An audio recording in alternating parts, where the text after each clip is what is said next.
Buenas tardes, ¿cómo les va? ¿Cómo andan? Cada vez somos menos. ¿Qué pasa? ¿Abandonan la cursada? ¿Se van? ¿Cómo es el asunto? Empezamos todo lleno el aula y ahora son la tercera parte. ¿O están muy aburridos o no sé cómo hacen para computarles los presentes y eso? Si no vienen, no tienen presente. Ok. Se los guardaron todos para faltar para pediatría. Bueno, bienvenidos a tercer año. Ya están en tercero, ¿no? Pasaron a tercero en la residencia y siguen en segundo todavía en el curso de la carrera. ¿Es así? Hoy es el anteúltimo encuentro de la cursada de anestesia pediátrica y vamos a empezar a integrar todo lo que estuvimos viendo hasta ahora y todos los conceptos que ustedes estuvieron aprendiendo, tanto de ver las clases como de las charlas que hemos tenido en cada uno de los encuentros. Quisiera saber si vieron el artículo que les colgué de intubación de secuencia rápida. ¿No lo vieron? Ahora le voy a preguntar a Luz qué fue lo que pasó con eso, porque se lo mandé el viernes para que lo cuelgue. Se trata hoy de que abordemos integralmente un paciente cardíaco, un paciente pediátrico complejo y que desde la A hasta la Z, desde el primer contacto con el paciente, que es la presentación por parte de los cirujanos o del equipo quirúrgico al anestesiólogo, hasta la salida del paciente del quirófano y posterior evolución en el área en donde ustedes van a decidir que el paciente vaya, ustedes van a elaborar una serie de conceptos que nos van a indicar cuál va a ser el camino que el paciente va a recorrer junto a nosotros. Y van a ser toda la serie de pensamientos que van a hacer ustedes en su vida real cuando tengan que abordar un paciente similar a este. Claramente no es un neonato, no es un paciente, sino que más bien es un paciente que puede tocarles en otro momento y en otro ámbito, aún sin hacer específicamente anestesia pediátrica. Tiene que ver con los conceptos pediátricos, pero aún sin hacer anestesia pediátrica, ustedes pueden tener que dormir un paciente similar a esto. Se trata de este paciente, en este caso es una paciente de sexo femenino, que tiene una escoliosis con una tortícolis importante, o sea, es una escoliosis dorsolumbar de no muchos grados, que está asociada a una enfermedad genética, que es una neurofibromatosis, que conforma parte de un síndrome, pero que en este caso está casi exclusivamente integrada por la neurofibromatosis en sí misma y la tortícolis congénita. No tiene un nombre específico, sino que esta asociación es la que presenta a la paciente. Es una paciente que va a ser sometida a una cirugía correctiva de escoliosis secundaria. En esta ocasión no van a resolver la tortícolis secundaria que tiene el paciente, sino más bien solamente la curva de la columna, la curva dorsolumbar, con lo cual van a abordar toda esa cantidad de niveles. Va a ser un abordaje de T2 a L2 y, como les decía, es un paciente con síndrome genético asociada a la neurofibromatosis 2. La paciente tiene 12 años y 37 kilos, mide 1,47 m, está en regular estado general, ya que su actitud frente al posicionamiento en general, el dolor que le provoca la posición viciosa que tiene el cuello y los músculos espinales y su síndrome genético hacen que la alimentación no sea muy adecuada, es bastante pobre y por ende su estado general no es muy bueno. Como podrán ver, es una paciente de 12 años y pesa casi 10 kilos menos de lo que debiera pesar en relación a la altura o a la edad que tiene la paciente. Si bien tiene anestesias previas, en cuanto a los antecedentes, no tiene muchos otros antecedentes. No ha tenido otras internaciones, excepto para hacerse estudios y en el contexto del diagnóstico de la enfermedad.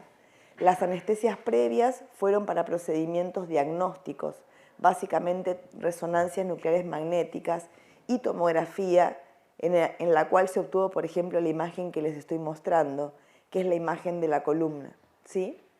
La columna y el cuello.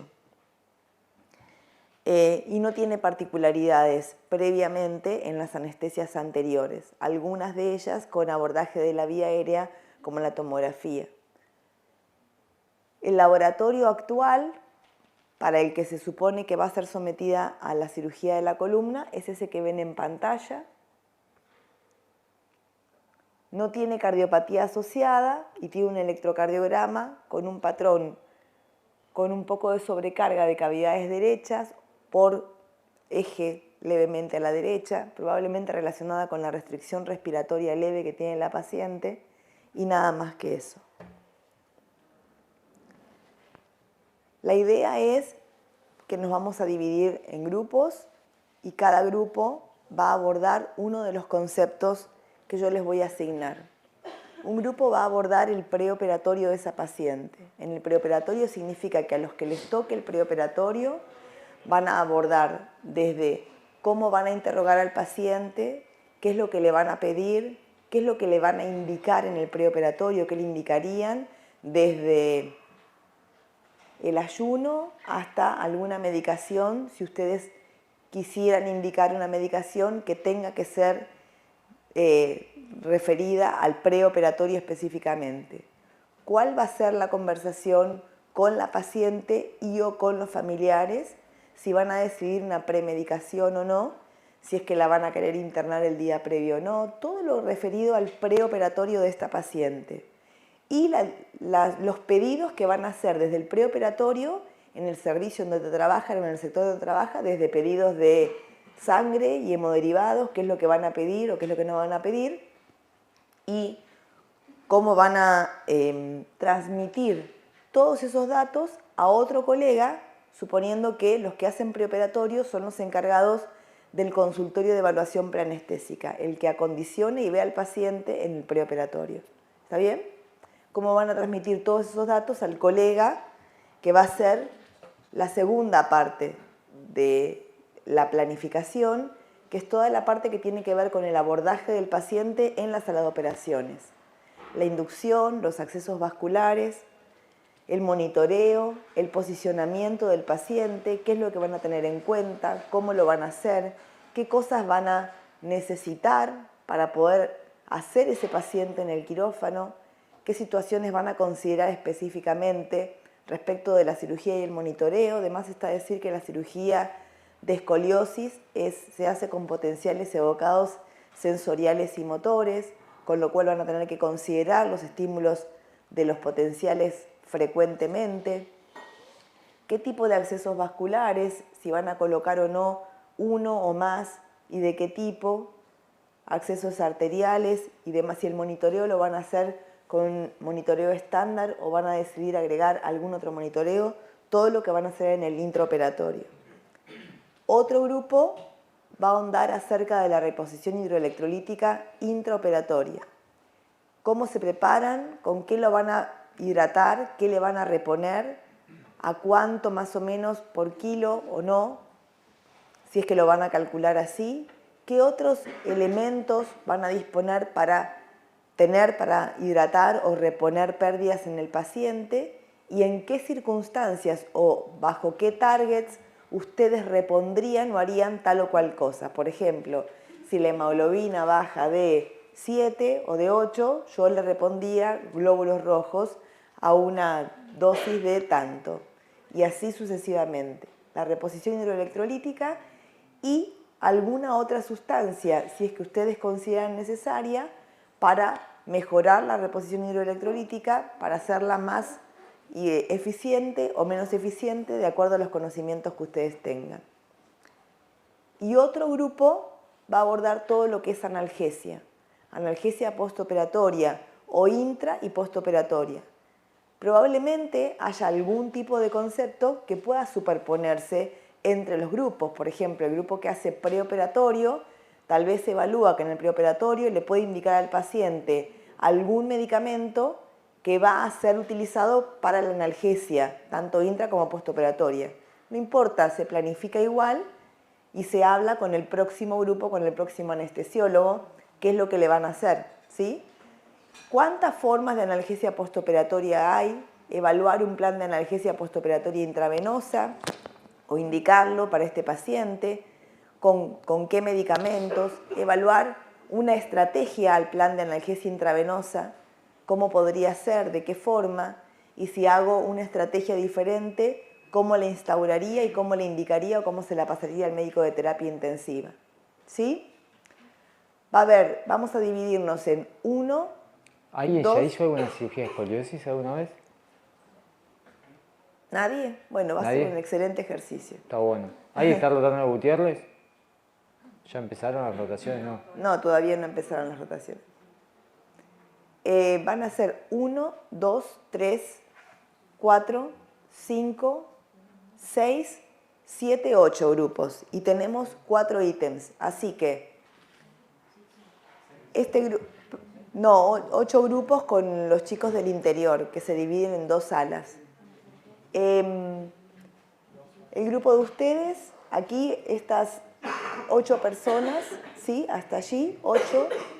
Y el grupo y la sala 1 del interior van a hacer el abordaje preoperatorio, ¿sí? El grupo de los chicos allá van a hacer el segundo ítem, que es cómo van a inducir y a monitorear al paciente junto con la sala 2 del interior. A los chicos del interior les quedó claro, disculpen que estoy un poco difónica, pero estoy un poco engripada. ¿Les quedó clara la consigna y la actividad, chicos?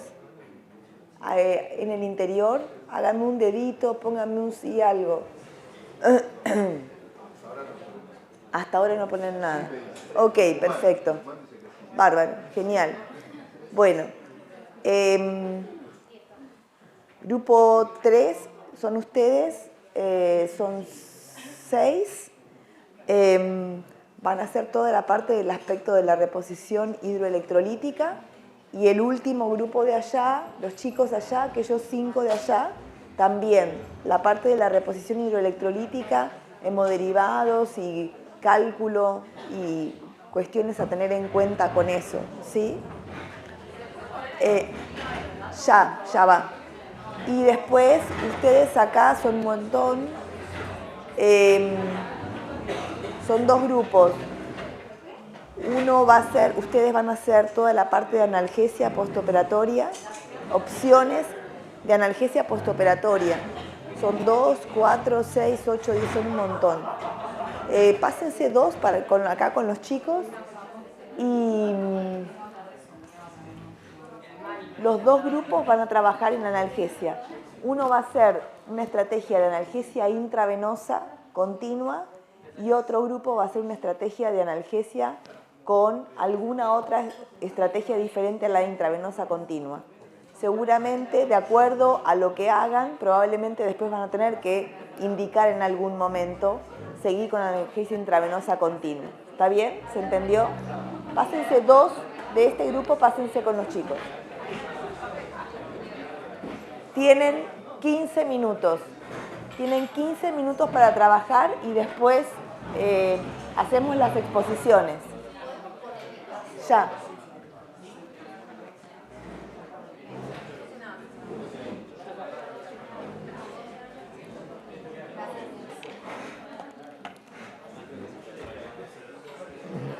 ¿Están? Bueno, muy bien.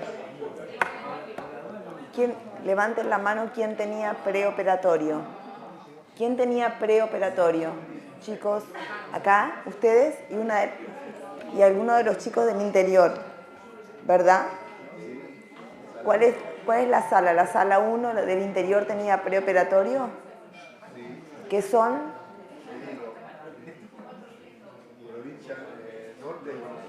Norte de Buenos Aires. Ok, perfecto. Bueno,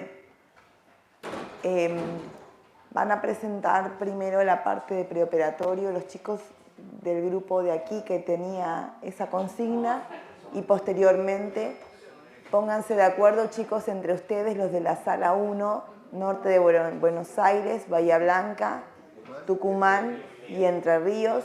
¿Quién de ustedes va a hablar diciendo qué es lo que ustedes pensaron para la evaluación preoperatoria? Les voy a acercar el micrófono. No sé quién de ustedes va a expresar lo que ustedes... ¿Quién lo va a hacer? Bueno, cualquiera, el que ustedes quieran. Elijan a uno, chicos. Vamos. Vamos. Bueno, muy bien. ¿Tu nombre cómo es? Lucila. Lucila. Bueno, ¿la escuchamos a Lucila?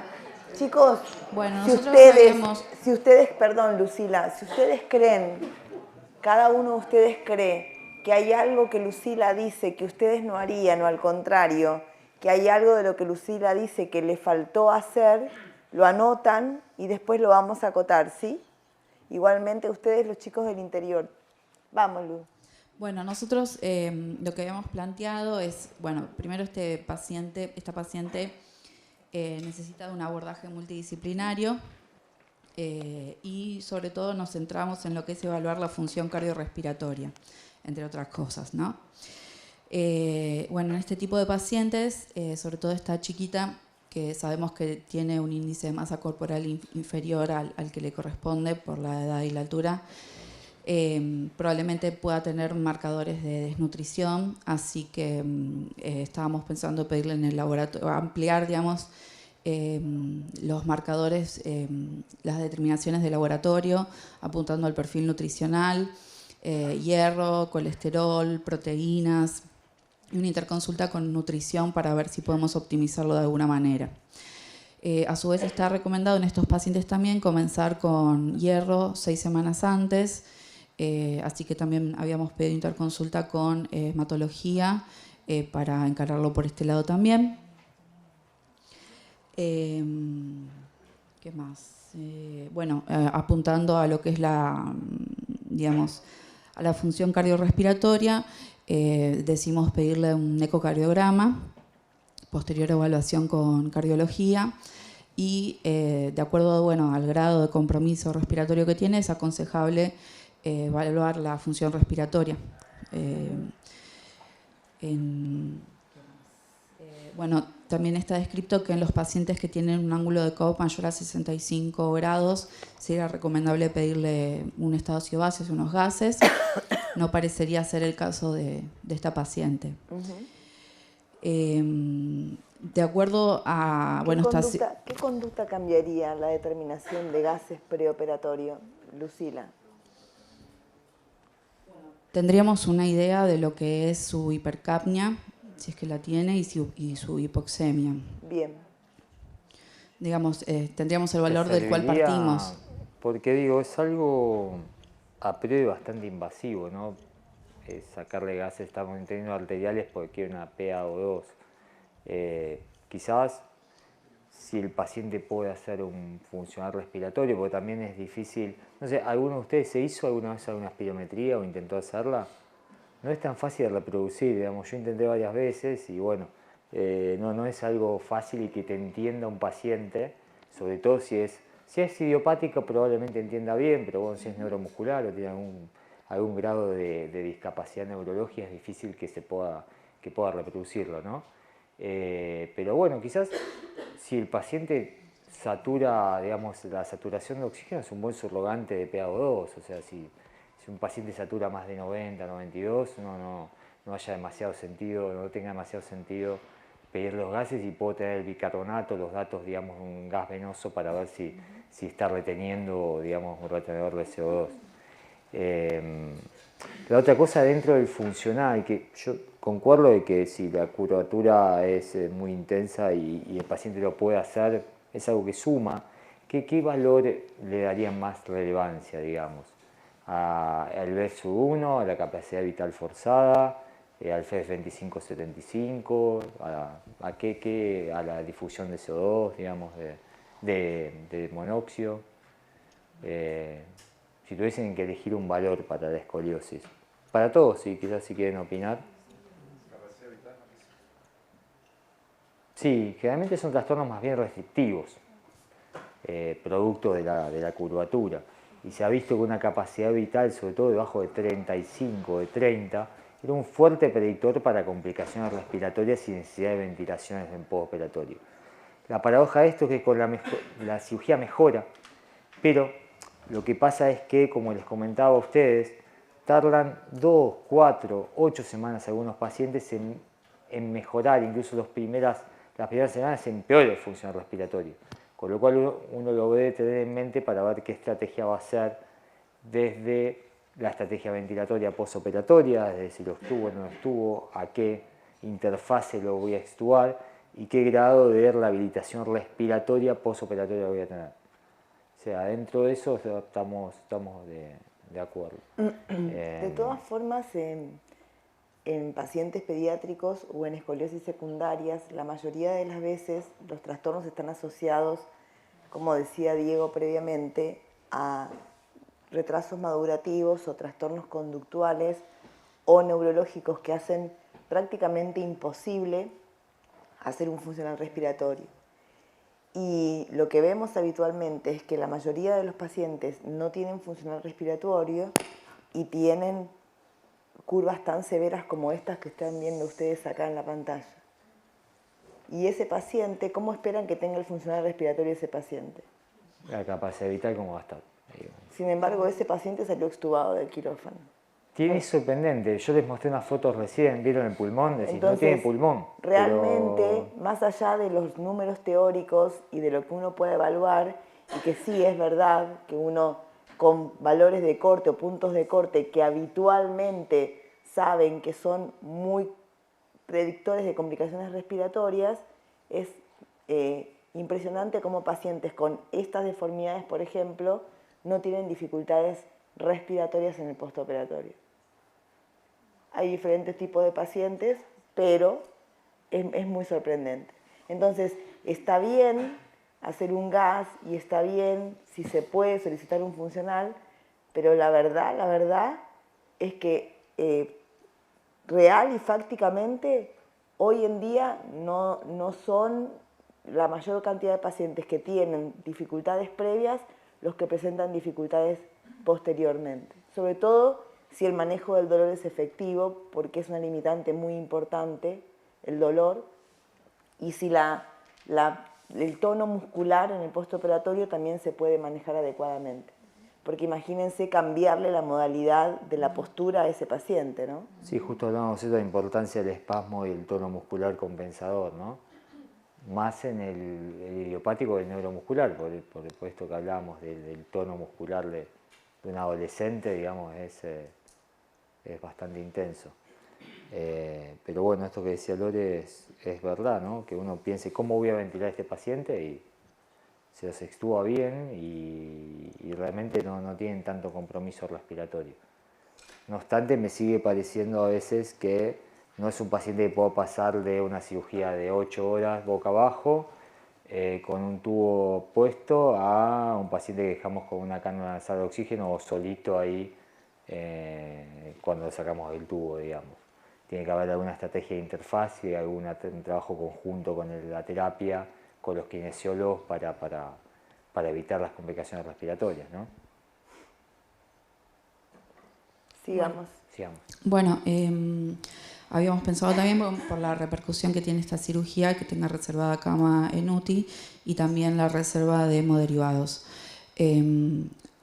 Vimos que, bueno, de acuerdo a la cantidad de niveles que se operan, también la pérdida estimada de sangre, en el caso de las escoliosis idiopáticas, aproximadamente entre 60 a 150 mililitros de pérdida por nivel. Así que bueno, de esa forma podríamos llegar a tener un cálculo estimado de la pérdida y en función de eso la reserva de hemoderivados. También pensar que en ciertos pacientes se benefician también del recuperador de sangre. Y bueno, y también pensando ya en lo que es analgesia postoperatoria, podríamos empezar a titular dosis de gabapentinoides antes de la cirugía, pensando en esto. Y el paracetamol. Está muy bien.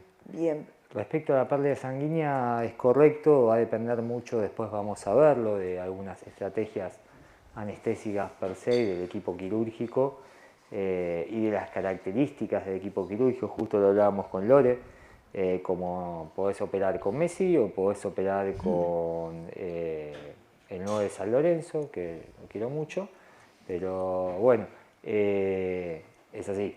Y eso va a depender también de la velocidad del cirujano y la idoneidad de la cantidad de sangrado. Cell saver. Sí, pensarlo siempre en una cirugía que uno piense que va a sangrar más de un 15 o un 20% de la volemia. ¿Por qué? pues necesito recuperar una cantidad de sangre, que esa cantidad de sangre se diluye 7:1 con solución fisiológica y se centrifuga, o sea que pierdo todos los elementos que no son, o sea, tengo un concentrado básicamente de rojos, pero pierdo todo lo que es plaquetas y factores de coagulación.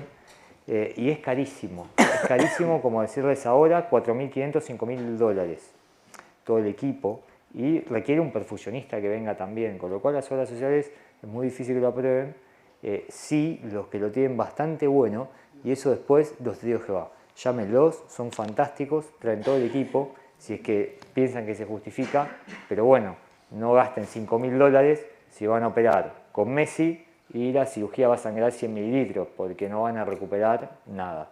O sea, debe haber un sangrado para esta chica, yo estimo 37 kilos, que tendrá una volemia de 2 litros más o menos, y tendría que sangrar por lo menos 600, 700 mililitros para poder recuperar algo. Que decir, el rendimiento es más o menos un 50-60%, a mucha furia con un concentrado de 55%.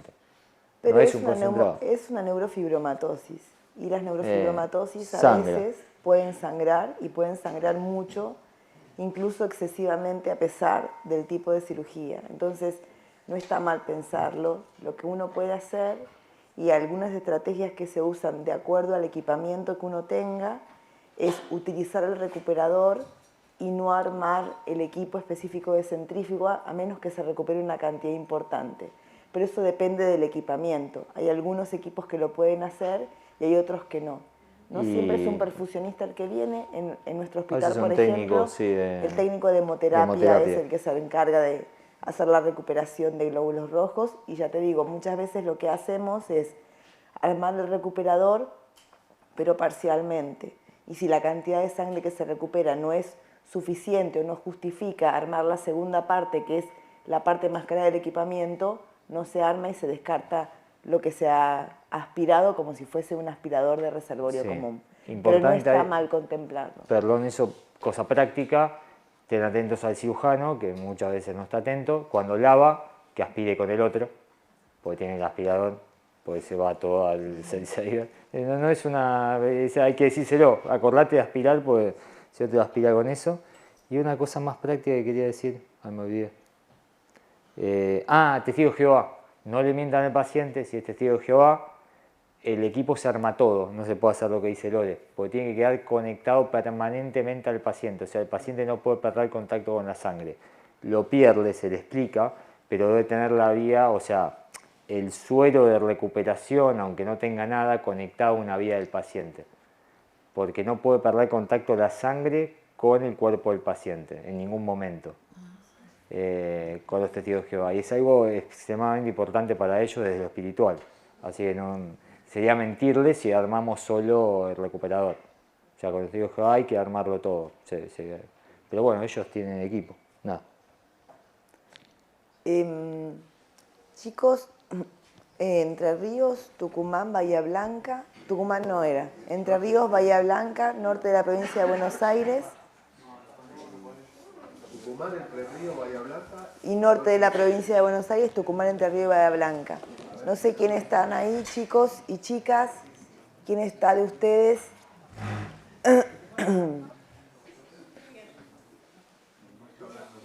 Para mí hay un dato sumamente importante que Lucila no dijo. Probablemente ellos lo hablaron en el preoperatorio, pero me gustaría saber si ustedes tienen algo más que decir.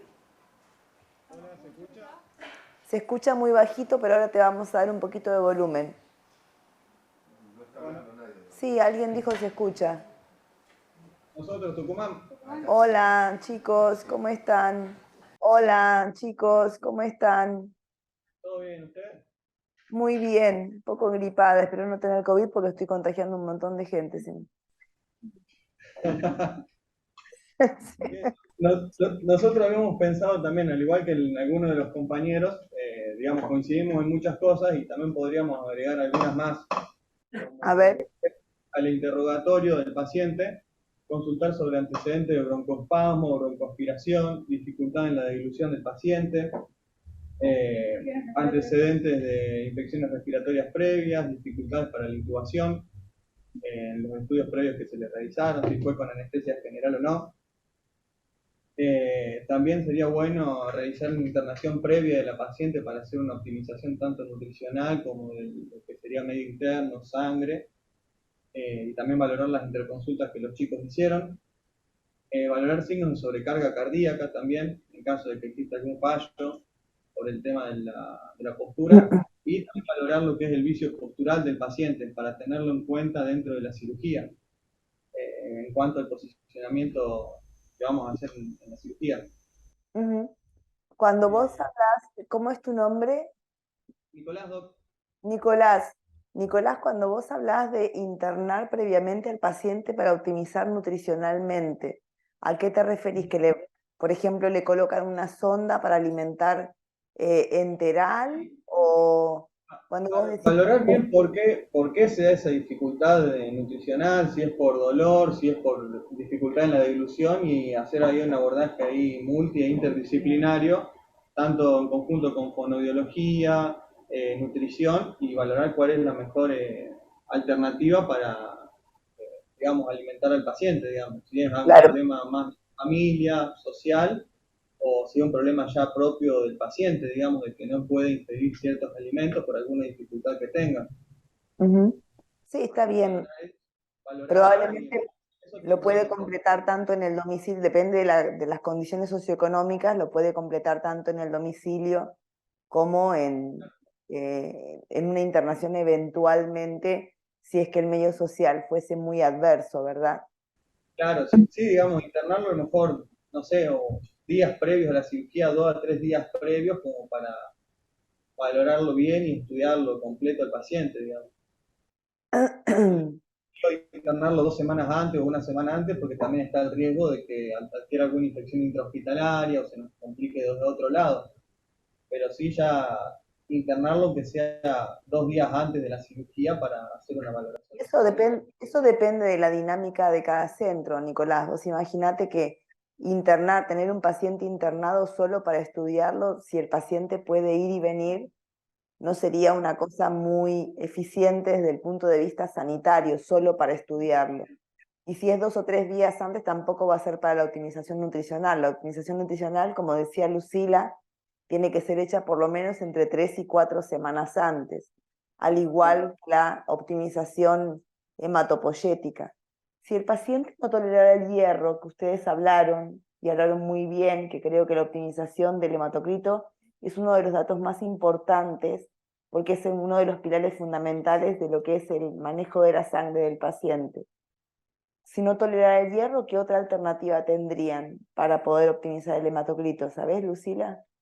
¿Diferente del hierro o de la Sí, vía de administración? diferente del hierro. El hierro es una sustancia que se tolera bastante mal por cualquiera de las vías, No, porque podría tanto ser por la también vía oral por como vía por endovenosa.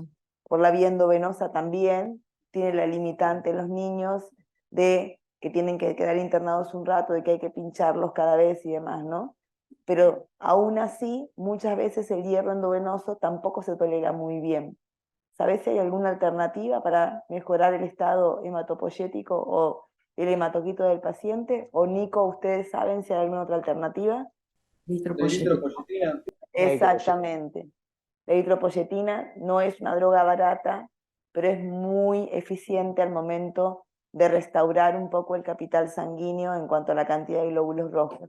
Y recuerden que lo que se gasta en optimizar el capital de glóbulos rojos probablemente se ahorren transfusiones. Uno erróneamente considera que las transfusiones son algo que, porque está disponible en la mayoría de los lugares y es un producto de la donación de otras personas, probablemente es algo que no tenga valor, y sin embargo una bolsa de glóbulos rojos, tal vez depende del lugar, puede llegar a costar entre 1.500 a 2.500 dólares 5.600. o 5.000 y pico. Sí, Depende del lugar, o sea, es depende es del una lugar, cuestión pero muy cara, no solamente en el costo del personal que se utiliza para hacer las determinaciones, la recolección, los materiales, todas las determinaciones que se le hacen a los glóbulos rojos, más la morbilidad que puede aplicar al paciente. Hay totalmente. estudios contundentes que hablan que a más transfusiones o a transfusiones directamente, las transfusiones sanguíneas están directamente relacionadas con la mortalidad de los pacientes en el intraoperatorio. Entonces, uno, si puede intentar no transfundir al paciente o no transfundirlo alegremente, siempre es mejor, a pesar de que las medidas que instauremos sean un poco más De hecho, bueno, la anemia es algo... costo económicas, menos convenientes, ¿no? No, que la anemia es algo muy frecuente y el principal factor de riesgo de transfusión intraoperatoria es la anemia previa. Y la anemia per se también es un factor de riesgo de complicaciones, o sea, es la paradoja de el paciente anémico se complica más, tiene más morbilidad, tiene más complicaciones respiratorias, más complicaciones infectológicas, y el paciente transfundido también.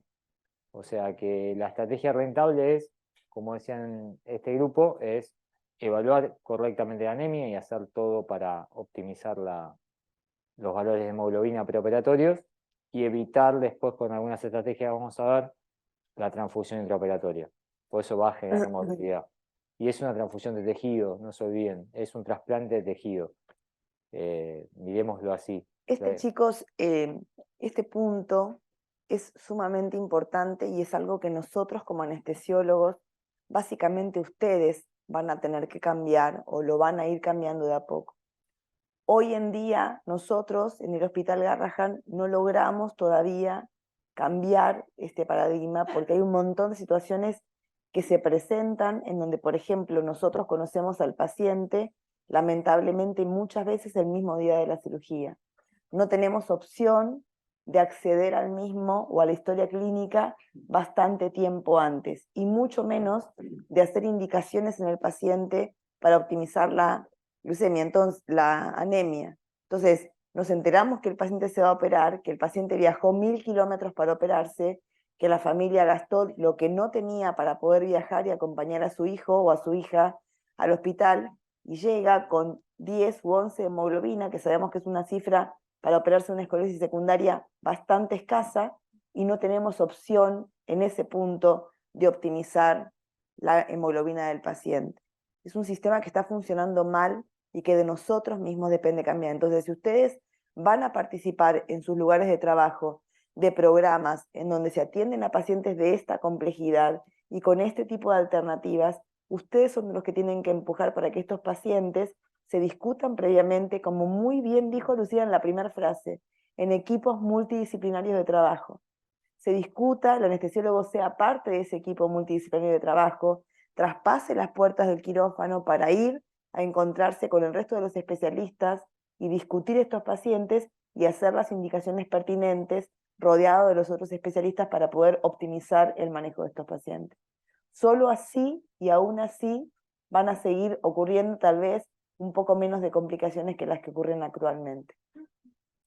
Un dato muy interesante del que habló Nicolás y que ustedes no habían hablado es el tema de la vía aérea. Recuerden que es un paciente con tortícolis. Estos pacientes pueden tener por diferentes motivos o anquilosada la columna cervical por la enfermedad de base, o mismo la tortícolis puede darnos dificultades para la vía aérea, con lo cual la evaluación de la vía aérea, y si nos queda dudas de la evaluación clínica de la vía aérea y la evaluación de todos los días de la vía aérea, tal vez una interconsulta con el equipo de endoscopía respiratoria para hacer una fibro o una placa, o que ellos hagan una evaluación si es que para nosotros no es suficiente la evaluación clínica, sería un dato importante. Nicolás dijo algo que le preguntarían cómo le fue en procedimientos anteriores. Solo recuerden que hay algunas enfermedades que son evolutivas con el tiempo, con lo cual que al paciente le haya ido bien en procedimientos anteriores no implica que ahora el paciente tenga la misma performance respecto del abordaje de la vía aérea que la que tuvo previamente. Entonces, si bien nos da algo de tranquilidad saber que se abordó la vía aérea previamente, en algunas patologías, y la neurofibromatosis es una de ellas, de acuerdo a donde tenga los neurofibromas o cómo esté ejerciendo la patología, la interacción con todos los tejidos musculoesqueléticos, pueden tener en ese momento alguna patología relacionada con la vía aérea. Pueden tener también neurofibromas o algún tipo de lesión similar a la que pueden tener cutánea o en el sistema nervioso a nivel de la vía aérea, digamos, también. Más característico de la neurofibromatosis tipo 1, pero también no estaría de más ver la posibilidad.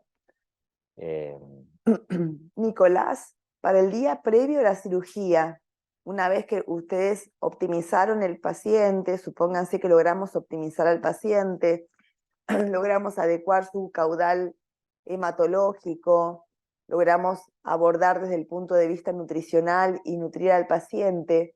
También la prehabilitación es un dato importante. Si el paciente puede caminar, que trate de ejercitar sus músculos y que trate de tener un tipo de rutina previo para poder hacer que los músculos se vean fortalecidos, porque no solo haciendo algún tipo de rutina se ven fortalecidos los músculos esqueléticos de los miembros inferiores, sino que también los músculos respiratorios, por sobre todo, que van a ser tan importantes para el postoperatorio. Después de hacer todo eso, ¿cómo seguiría la indicación para el día previo a la cirugía? ¿Qué le dirían ustedes al paciente que tiene que venir de la casa a internarse en la mañana de la cirugía? En la mayoría de los lugares hoy en día, por suerte, los pacientes se internan el mismo día de la cirugía y eso evita de por sí muchas complicaciones en el paciente. Complicaciones respiratorias, complicaciones infectológicas, complicaciones relacionadas con la ansiedad y el miedo, ¿sí? Entonces, supónganse que el paciente viene a internarse el mismo día o la mañana de la cirugía. ¿Qué le dirían que tiene que hacer para poder internarse o para poder llegar adecuadamente a la cirugía? Dale. Nico. Y ahí, Doc, podríamos, o sea, respetar las ayunas, las guías de ayuno, digamos, Bien, prohibirle 8 horas antes de la cirugía, deje de ingerir sólidos. Y lo que sí se le podría recomendar a lo mejor es que hasta 2 horas antes de la cirugía, si el medio social acompaña y se entienden bien las indicaciones, puede ingerir líquidos claros, como para después no estar con un ayuno prolongado y nos traiga otro tipo de complicaciones, tanto hemodinámicas como postoperatorias, asociadas a náuseas y vómitos. bien. Ustedes Siempre y cuando el déficit sí. nutricional, digamos, nos permita y la alimentación del paciente también lo permita poder hacerlo. Bien. ¿Ustedes coinciden, Lucila, con lo que dijo Nicolás? Sí, coincidimos, o sea, en lo que es la indicación del ayuno. Estaría bueno que el paciente pudiera hidratarse adecuadamente el día previo y hasta 2 horas antes o a 1 hora antes de la intervención, líquidos claros, azucarados preferentemente. Ok, perfecto. Las normas de ayuno cambiaron en el último año y se adoptó la norma de la Asociación Europea, la Asociación Canadiense, Australiana y Neozelandesa, sobre todo para pacientes pediátricos, en donde se le permite a los pacientes ingerir sólidos hasta 6 horas antes de la cirugía y se les recomienda y se los alienta a tomar líquidos claros hasta 1 hora antes de la inducción anestésica, sobre todo si son líquidos azucarados, ¿sí? Para, para actualizar un poquito la norma, Nicolás, y si el paciente o el medio del paciente es difícil de comprender, las ayudas verbales y escritas, tanto en papel como en mensajes de texto o verbalizadas con ejemplos, sirven para poder hacer que el paciente cumpla el ayuno adecuadamente. O sea, no podemos dejar librado al azar que el paciente si quiere o si puede o si el medio social lo permite. ¿Alguna otra cosa, chicos? Chicos del interior de Tucumán, ¿algo más? Eso es todo lo Sí, que habíamos pensado más o menos nosotros acá. bárbaro, bárbaro, Nico. Sí, espera que le vamos a pasar el micrófono. Gracias, Lucila.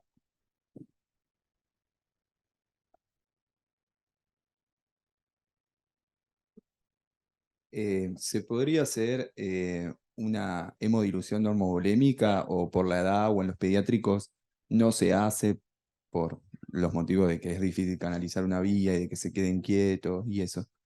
¿Hemodilución normovolémica o predepósito?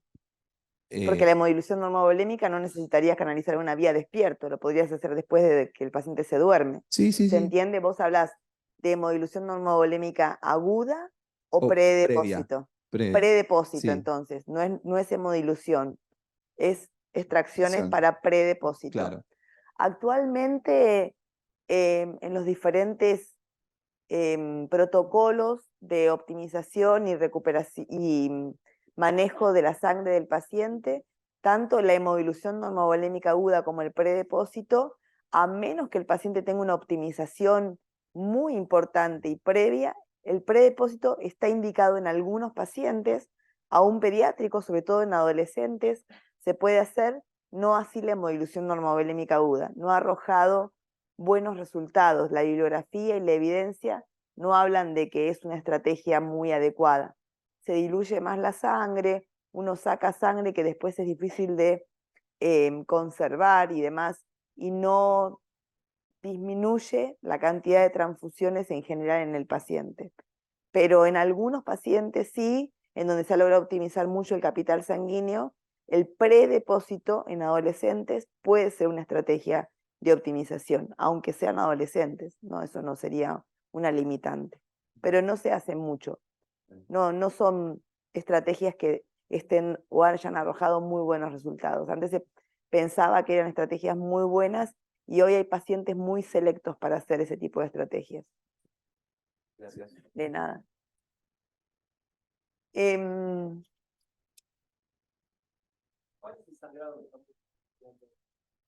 Como dijo Lucila, estamos esperando, esta es una escoliosis secundaria, no una escoliosis idiopática. En las escoliosis idiopáticas se espera entre 60 y 150 por nivel. En este paciente podría por nivel. En este paciente podría esperarse de entre 150 y 200 mililitros por nivel. Pero no es por eso, muchas veces se van 2 volemias, muchas veces se va más. Son pacientes que pueden sangrar y pueden sangrar mucho. Eso es lo que uno podría esperar, no necesariamente sería que el paciente vaya a sangrar eso. Depende mucho de la estrategia quirúrgica, del tipo de material que utilice el cirujano, del tipo de implante que vaya a colocar, de la cantidad de osteotomías que haga, de cómo haga las osteotomías. Es bastante variable. Y de si usan o no algún elemento para ir coagulando o protegiendo de la pérdida sanguínea. Algunas veces usan algún foam o algún tipo de espuma que promueve la coagulación cuando ellos hacen osteotomías o hacen despegamientos musculares. Entonces hay pacientes que no sangran tanto si utilizan esos recursos. Pero uno podría o debería esperar un sangrado abundante en estos pacientes. Sí.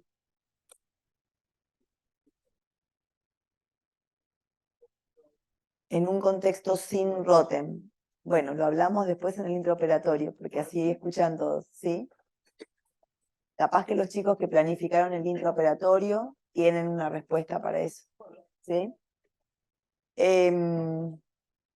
¿Quién sigue con la próxima? Es cómo va a ser el abordaje para la inducción, la invasión, el monitoreo, ¿sí? ¿Quiénes eran ustedes? Ok.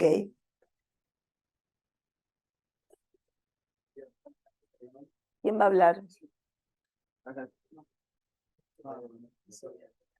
¿Cómo es tu nombre? Nicolás. Nicolás. Nicolás II. Vamos, Nico. Una vez el paciente dentro del quirófano o una sala preoperatoria. Doc, Perdón. Sí. Una vez. una vez ya dentro del quirófano. Sí. Bueno, la idea es como es una cirugía programada. La inducción la empezaríamos de forma inhalatoria con sevoflurano para poder colocar la vía. Bien. Una vez colocada la vía, intubar al paciente ya con el monitoreo básico, electrocardiograma, saturación y presión no invasiva. Bien. Una vez el paciente intubado, manejo la vía aérea con videolaringoscopio e intubación con tubo espiralado. Para la edad creo que nos da un tubo número 6. Bien. Después continuamos la invasión con la colocación de 2 vías gruesas, ¿sí? Lo más grueso posible. Capaz en este paciente sería posible colocar 2 AOCAT 16. Lo ideal es no ponerlo en los pliegues por la posición del paciente que va con los codos a 90 grados. Ujú. Lo ideal sobre la mano o en el antebrazo. Y la colocación de un, no, de un catéter arterial para la medición de la presión invasiva. Bien. Después, como para continuar con la invasión, colocaríamos un catéter venoso central. Estábamos discutiendo si convenía poner una vena yugular interna o una subclavia. Ujú.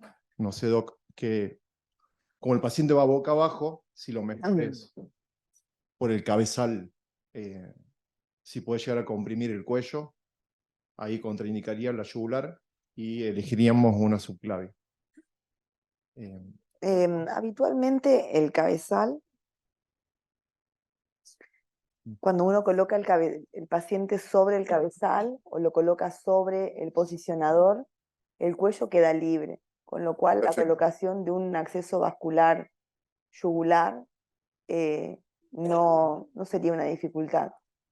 De todas formas, poner una subclavia tampoco está contraindicado. Yo utilizo habitualmente un intermedio, que es el confluente yugulo-subclavio. Entonces, no tengo la dificultad de que el catéter está muy arriba y que pueda por ahí quinquearse, que Perfecto. tampoco, como ustedes ven, la posición del cuello es bastante recta y está bastante liberada, con lo cual es poco probable que se quinque.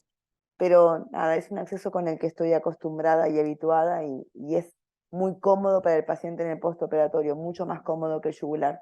Sobre todo en este paciente que tiene una tortícolis y va a tener la Perfecto. cabeza doblada hacia un lado. Entonces, eso también hay que considerarlo al momento de tener que evaluar si uno va a colocar un acceso vascular central.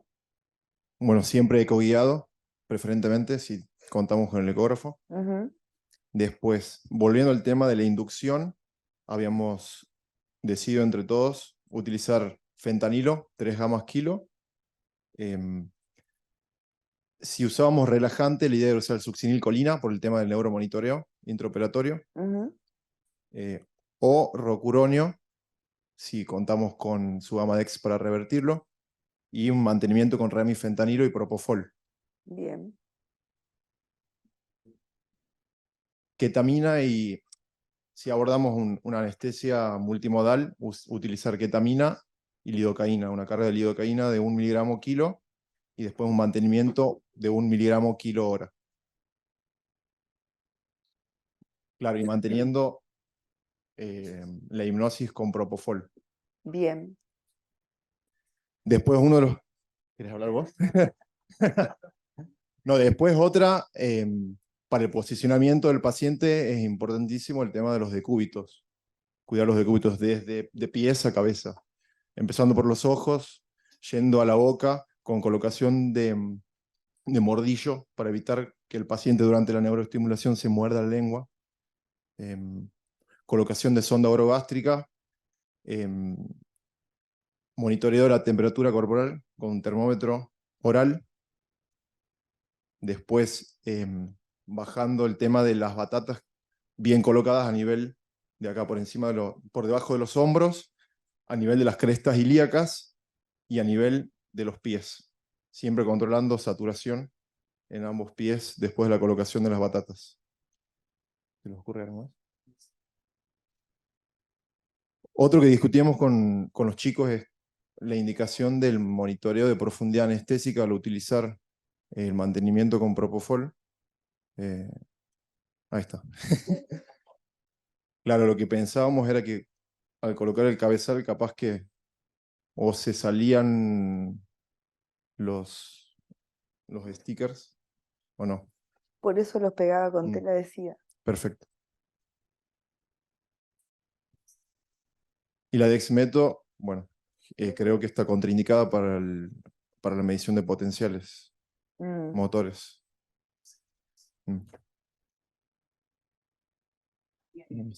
A ver si otra vez, amigo. No, el tubo ese es espiralado, sí. Perdón, el tubo es espiralado, sí. Después, pensando ¿Lo en... ves? Sí. Ahí todavía Zoom. Esta paciente de las fotos no es la paciente de la primera foto, no es la misma paciente. Es una paciente que yo tenía como ejemplo para poder mostrarles el proceso. Esta paciente de esta foto es una escoliosis idiopática. Así que esta paciente, en donde el cálculo de la pérdida de volemia es mucho más acotado y la cantidad o la posibilidad o la necesidad de utilizar inotrópicos o reemplazos masivos de sangre que van a necesitar tal vez reemplazos de calcio o algún otro ion o electrón, hacen que no sea necesaria la colocación de un acceso vascular central.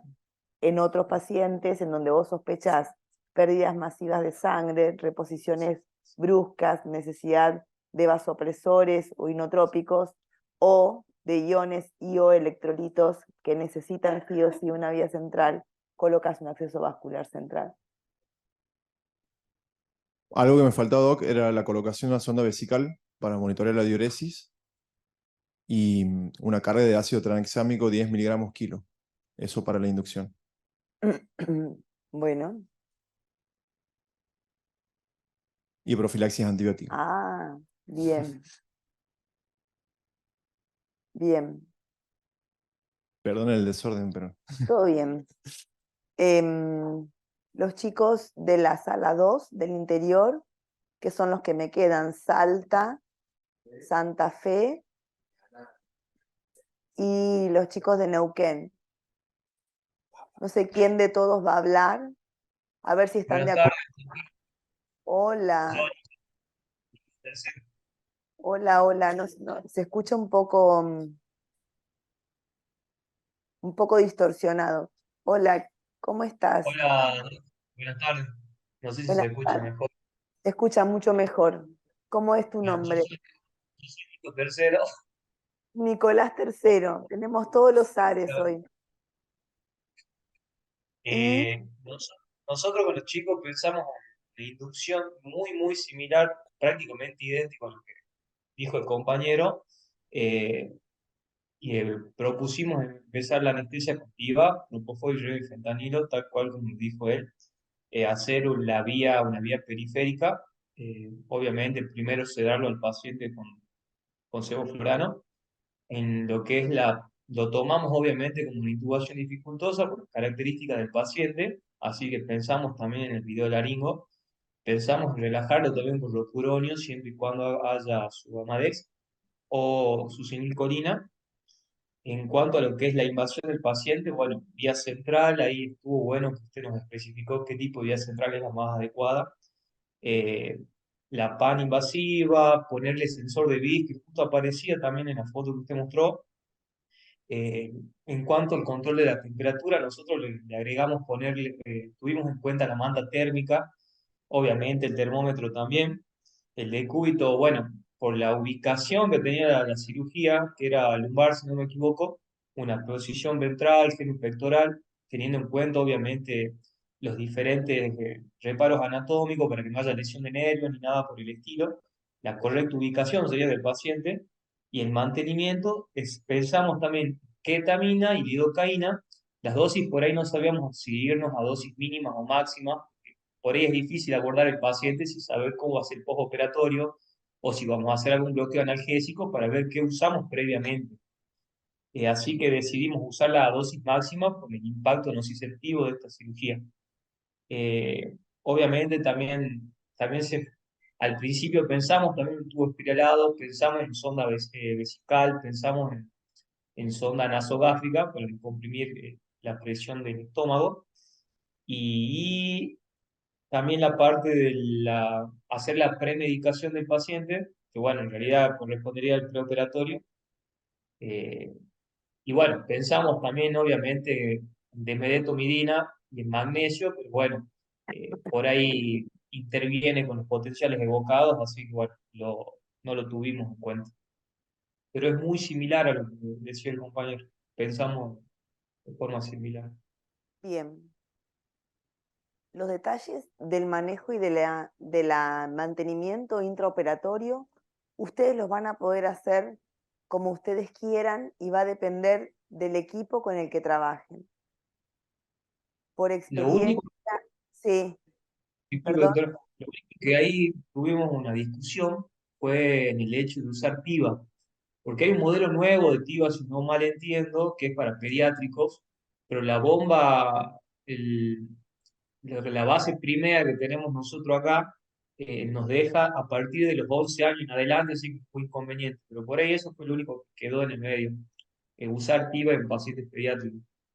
Bueno, TIVA en pacientes pediátricos hay modelos farmacocinéticos, básicamente hay uno que se llama Elevel que está diseñado para pacientes entre 0 y 99 años. Sin embargo, si vos tenés monitoreo de profundidad anestésica con espectroscopía, o sea, o monitoreo de BIS, la verdad es que el modelo farmacocinético que vos uses es solo una guía para manejar al paciente dentro de un rango, pero todos los pacientes van a tener un comportamiento diferente. Te vas a guiar por el monitoreo de la profundidad anestésica más que por el modelo en sí mismo. Pasa que cuando uno no tiene monitoreo de la profundidad, lo único que tiene son los modelos farmacocinéticos en donde se supone que con una distribución gaussiana la mayoría de los pacientes entraron en ese modelo. No significa que tu paciente esté dentro de esa distribución, pero bueno, tenés más chance de que sea adecuada la dosis que vos estás utilizando. ¿Se entiende lo que digo? O sea, de disponer de monitoreo de la profundidad anestésica, la dosis de TIVA o la dosis de anestesia intravenosa para mantener la hipnosis va a depender de la profundidad anestésica que vos quieras encontrar en el paciente, no tanto así del modelo que vos instaures. Obviamente el modelo te va a ayudar, y si hay modelos pediátricos y se puede usar tranquilamente y te va a ayudar para guiar el inicio y las dosis de mantenimiento. Pero después la anestesia va a ir de acuerdo a lo que vos vayas monitoreando en el paciente. ¿Está bien? Muchas veces se vio que con lo que uno cree que le está dando al paciente es suficiente y realmente cuando uno ve el monitoreo de la profundidad ve que es realmente excesivo para algunos pacientes y es poco para otros pacientes. ¿Está bien? De todas Doctora, formas, sí. pregunta. ¿Y sería adecuado, por ejemplo, en el caso de que no tengamos este software nuevo, este modelo nuevo en pediatría, usar Minto, usar Schneider, por ejemplo, para pediatría? ¿O no sería específico, no sería... Minto para remifentanilo Ajá, y Schneider para propofol. no sé si no es Podrías, específico usar, porque podrías por ahí nosotros utilizar. en el hospital no tenemos modelo, el software nuevo para pediatría, y surge la duda si sería, es bueno o malo usarlo nosotros siempre. Los modelos de adultos, o sea, si vos no tenés un modelo farmacocinético pediátrico cargado en tu bomba y no tenés forma de monitorear con BIS la profundidad anestésica, los modelos de adultos no son aplicables a los pacientes pediátricos. Pero bueno, Bien. podrías hacer, en vez de Nosotros hacer tenemos el sensor de BIS, eso sí, pero por ahí surgía la duda si era adecuado no usarlo en pacientes pediátricos. Pero bueno, el sensor de BIS sensor de BIS parece a pacientes mayores de 2 años en general lo puedes usar sin problemas. Hay que tener otro tipo de recaudos en pacientes menores de 2 años o en lactantes, porque la inmadurez de la corteza hace que el monitoreo sea diferente. Pero en un paciente de esta edad, el sensor de BIS y el monitoreo de BIS es igual que en otro paciente.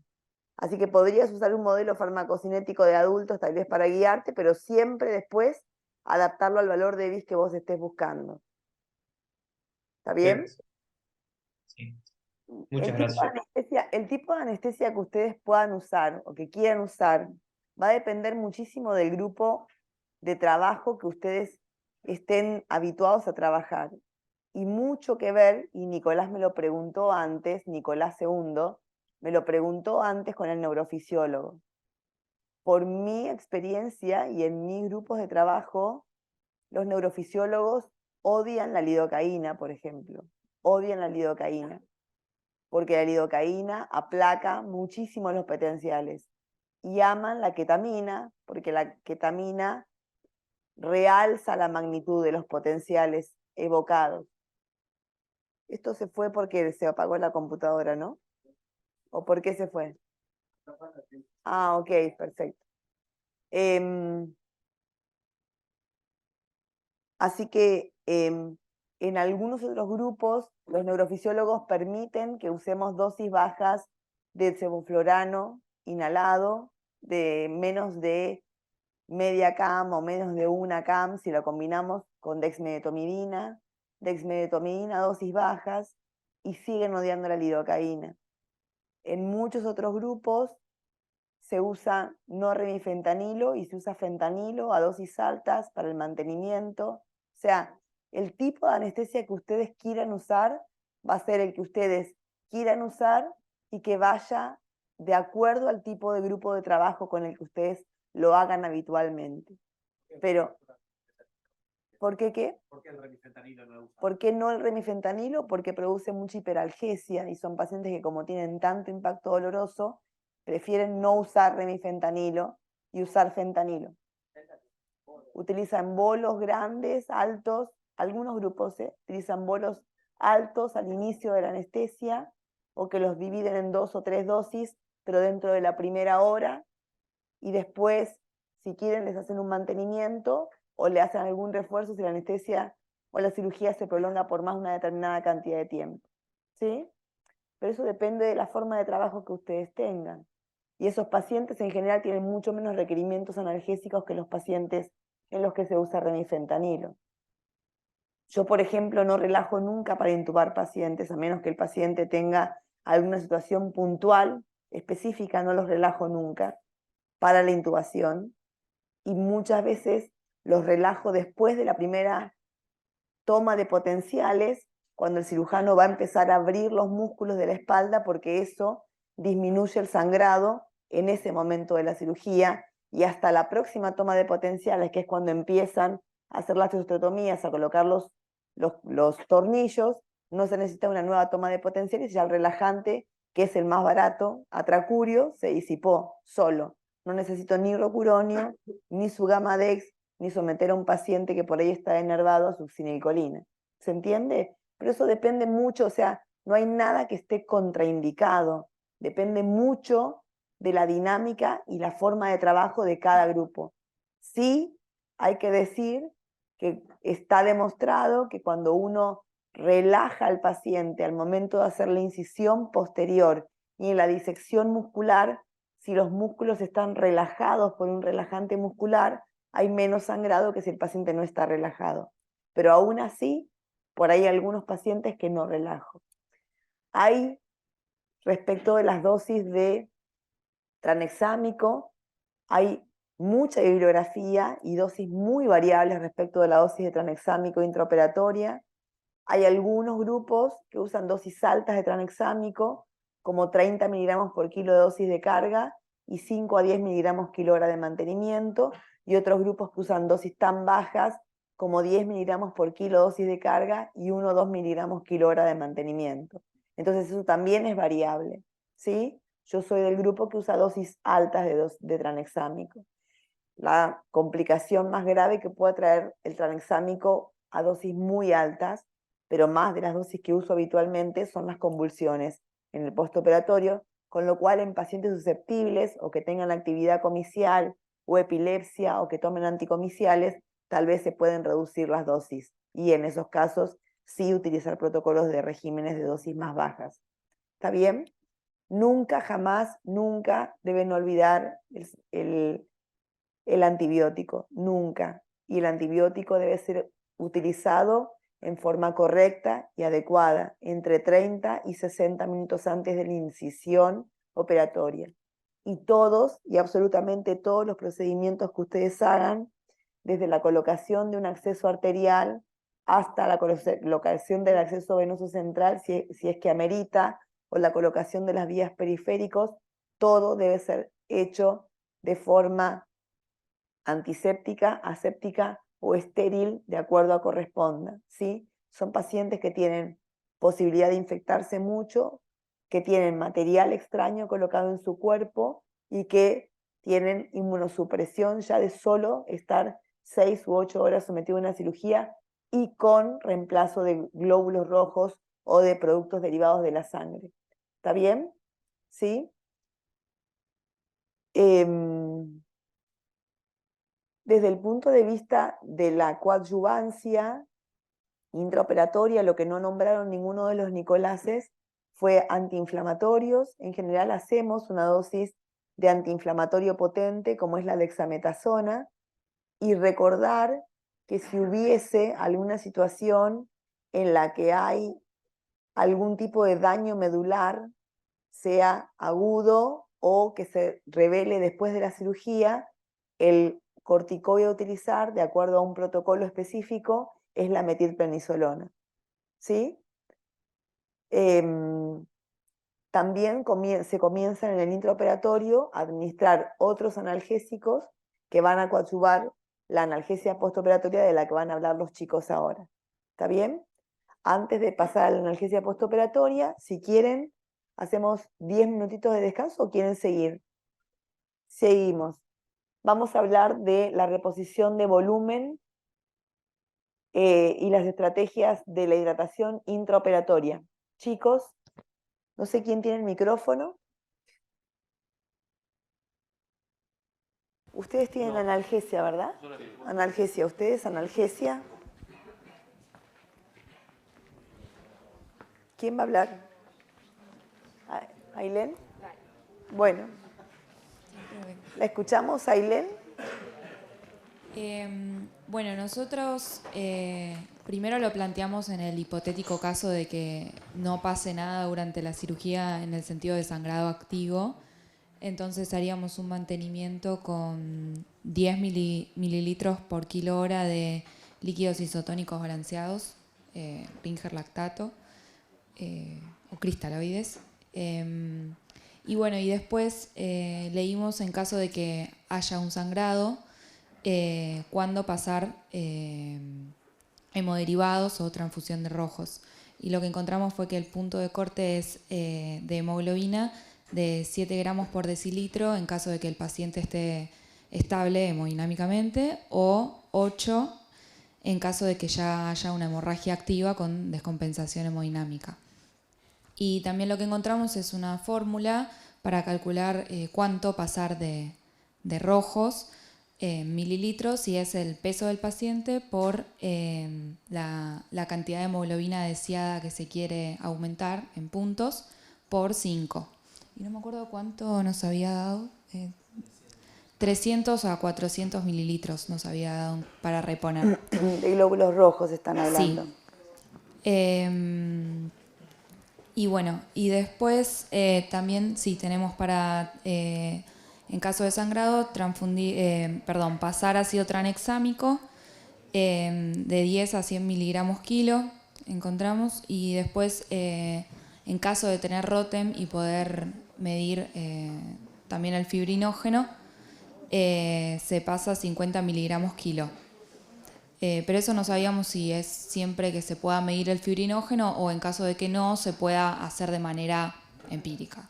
En realidad, los 50 miligramos por kilo de fibrinógeno que se administran, si es que tenés acceso a fibrinógeno sintético, es cuando vos no podés medir.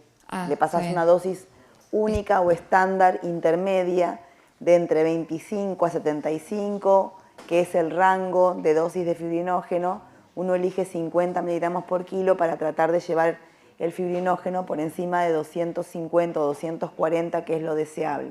¿Está bien? Ahí viene la respuesta a la pregunta que había hecho. ¿Cómo va el partido? ¿Bien?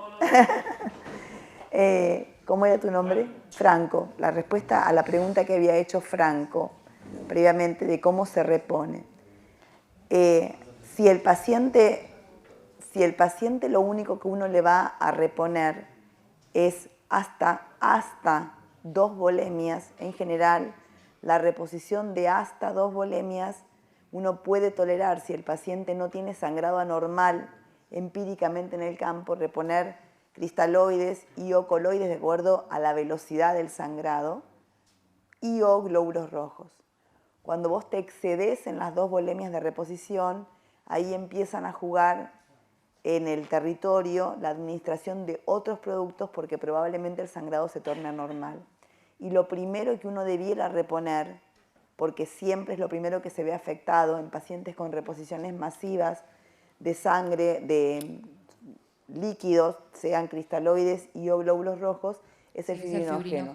Y por eso Ailén dice que cuando uno no tiene posibilidad de determinar el fibrinógeno, la dosis a administrar, si uno tuviese fibrinógeno sintético, es de alrededor de 50 miligramos por kilo. Si uno tuviese opción de medir, hay fórmulas para calcular la reposición de fibrinógeno, para tratar de llevar el fibrinógeno por encima de 250 o de 300 si fuese deseable. Y si uno no tuviese fibrinógeno sintético, el producto a reponer son crioprecipitados. Y de acuerdo al nivel de fibrinógeno que vos midas o que vos creas que tenés que subir, si es que contás con un fibrinógeno previo, acá sí nos sirve tener un fibrinógeno previo del paciente para saber de dónde partimos en el inicial. Se reponen entre una unidad cada 5 kilos de peso a una unidad cada 10 kilos de peso. Depende si tenés que reponer más o menos fibrinógeno.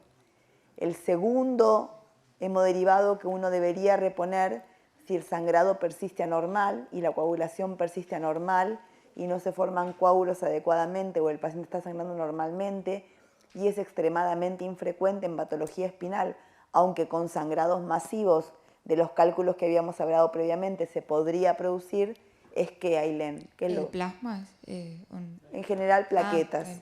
En general plaquetas, lo segundo, porque por hemodilución las plaquetas se van disminuyendo en cantidad y para formar la pared esa famosa que va a sostener el coágulo, uno debiera pasar plaquetas. Y por último, si el sangrado persiste y se transforma en anormal y es necesario seguir reponiendo con inestabilidad hemodinámica, uno repondría tal vez factores de coagulación en forma de concentrado o en forma de plasma. Este paciente aceptaría volumen probablemente. Estaría más relacionado con un sangrado que produciría hipovolemia. ¿Está bien? Pero en general es poco la posibilidad o es poca la ocurrencia de transfusión de otros que no sean glóbulos rojos y hasta fibrinógeno. No es muchas veces que uno tiene que reponer otros hemoderivados en este tipo de cirugías, pero no está mal tenerlo presente porque el paciente va a tener que tener solicitado todo tipo de hemoderivados para este tipo de cirugía. ¿Está bien? Si la reposición de líquidos no ayuda a sostener cifras tensionales adecuadas, ustedes para mantener potencial, una de las formas de mantener potenciales de evocados adecuados es mantener cifras de presión arterial por encima de un determinado valor, sobre todo en momentos en donde el monitoreo se vuelve muy crítico, que es en la colocación de los tornillos o en la instrumentación completa de la columna, que es cuando se hace la distracción de la médula, que es cuando ponen y estiran las barras. En ese momento la presión arterial media debía estar por encima de 60 milímetros de mercurio. Si los líquidos no alcanzaran para reponer o para controlar esa cifra de tensión arterial, ¿utilizarían algún vasopresor? Sí, pero la verdad no sé si hay alguno específico de los que solemos usar. ¿A quién se le ocurre qué utilizarían o qué utilizarían, qué se les ocurre que podrían utilizar? O sea, noradrenalina. Sí, en general se utilizan algunos protocolos de trabajo, por ejemplo, las guías de procedimiento del Hospital Garrahan para cirugía de escoliosis, utilizan hipotensión controlada al principio. Si no logran controlar la hipotensión con las drogas hipnóticas y sedantes, utilizan un vasodilatador al principio para disminuir la cantidad de sangrado que tiene el paciente en el momento del abordaje y la apertura, y vasopresores cuando necesitan aumentar la presión arterial para monitorear y que el monitoreo sea efectivo. De que el monitoreo neuromuscular o neurológico sea efectivo está muy a tono con la presión arterial, con la temperatura del paciente y con la hemoglobina. Entonces, si esos tres factores están respetados, es lo más probable que el monitoreo sea mucho más efectivo que si esos factores no están respetados. ¿Está bien? Entonces, se pueden usar tanto vasodilatadores como vasopresores en forma usual, y en ese sentido, en pacientes que se sospecha que van a tener mucho sangrado, no siempre es necesario colocar una vía central porque los vasopresores pueden hacerse Por una vía periférica, si están diluidos de manera adecuada, a no mayor concentración de 8 microgramos por mililitro de noradrenalina, pero capaz, si no colocas una vía central, sería deseable o bueno tener una vía exclusiva para vasopresores, una vía de gran calibre y exclusiva para vasopresores. ¿Estamos de acuerdo? ¿Sí? ¿Alguien? ¿Alguna otra pregunta? ¿Alguna otra duda? Sí, yo tengo una pregunta.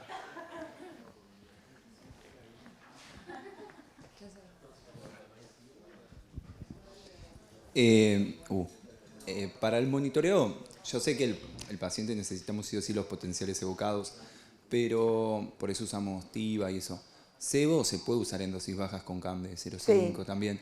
Y en el caso, por ejemplo, de que el paciente esté sangrando mucho, ¿se puede usar también dosis bajas de relajantes musculares para que no esté sangrando tanto? En el momento del que se hace el monitoreo, no. No. Porque pero- el monitoreo de los potenciales incluye contracciones musculares para poder evaluar la respuesta.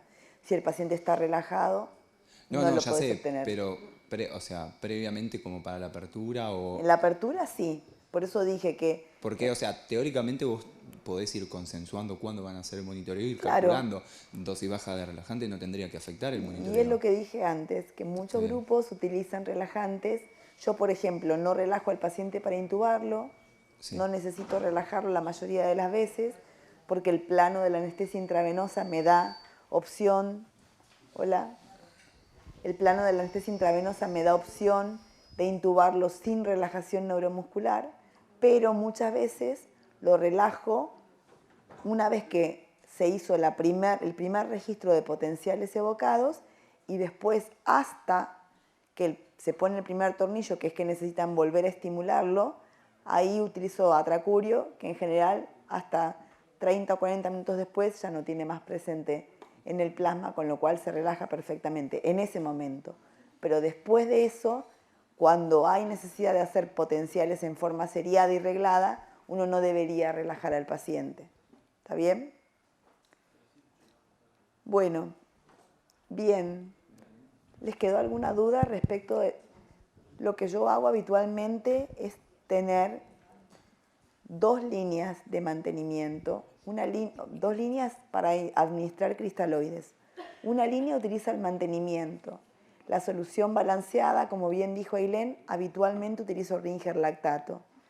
Lo ideal sería utilizar una solución polielectrolítica balanceada, que es 10 veces más cara que el Ringer lactato, y a su vez el Ringer lactato es 2 a 3 veces más caro o 5 veces más caro, depende de la marca, que la solución fisiológica. A costo-eficiencia, para evitar acidosis metabólica, utilizar Ringer lactato viene muy bien porque tiene dadores de bicarbonato y es una solución bastante más balanceada en cuanto a su composición que la solución salina. Así que la solución salina en general está desterrada para este tipo de cirugías, en donde el mantenimiento es bastante alto, a razón de 10 mililitros por kilo y por hora, por lo menos. Si esa solución de mantenimiento uno además podría agregarle dextrosa al 1 o al 2%, evita además la formación de cuerpos cetónicos producto de la degradación de glucógeno que se producen a lo largo del tiempo y producto del ayuno, y que evita además más cantidad de acidosis o de descarga ácida en el torrente sanguíneo. Entonces, sí.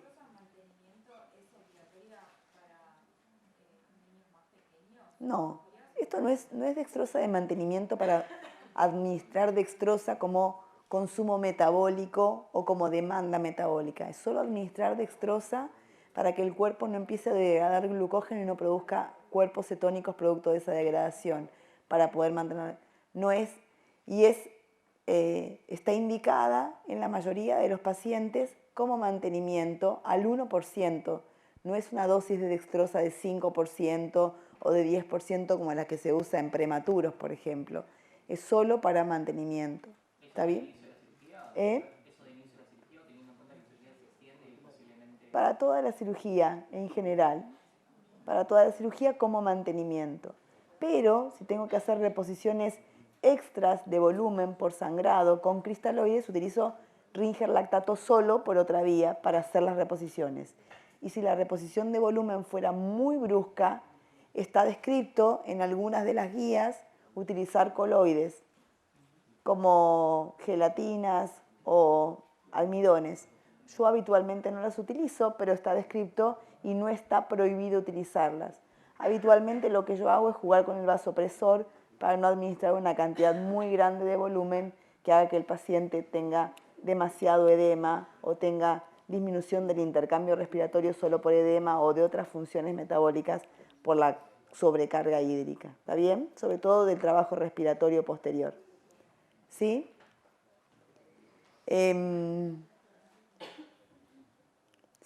Sí. Solamente al 1%. En 500 mililitros de Ringer yo agrego 2 ampollas de glucosado al 25. Son 500 miligramos de dextrosa en 500 mililitros. Queda al 1%. Esa es la concentración que utilizo habitualmente. ¿Sí? 2 ampollas de glucosado al 25 en 500 mililitros. 500 miligramos en 500 mililitros. ¿Sí? ¿Y se puede hacer poner los vasopresores ahí? No. El mismo Baxter decís o por la misma vía. No, en el mismo Baxter. No, en el mismo Baxter no.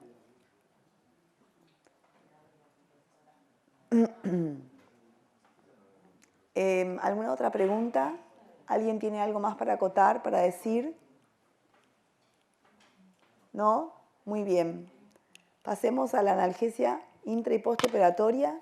¿Quién va a empezar a hablar? El que tiene el micrófono. Es una papa caliente el micrófono, ¿sí? ¡Ah!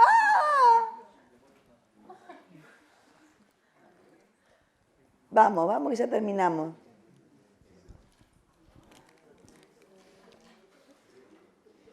Ya les mostré todas las fotos, ¿no? Sí.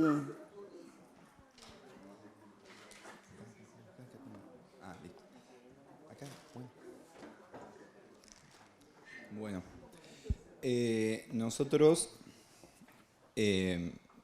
pensamos primero para el preoperatorio que empiece con gabapentina, ¿sí? Y paracetamol, una única dosis bioral de gabapentina a 10 miligramos kilo y de paracetamol 20 miligramos kilo. Y después para el posoperatorio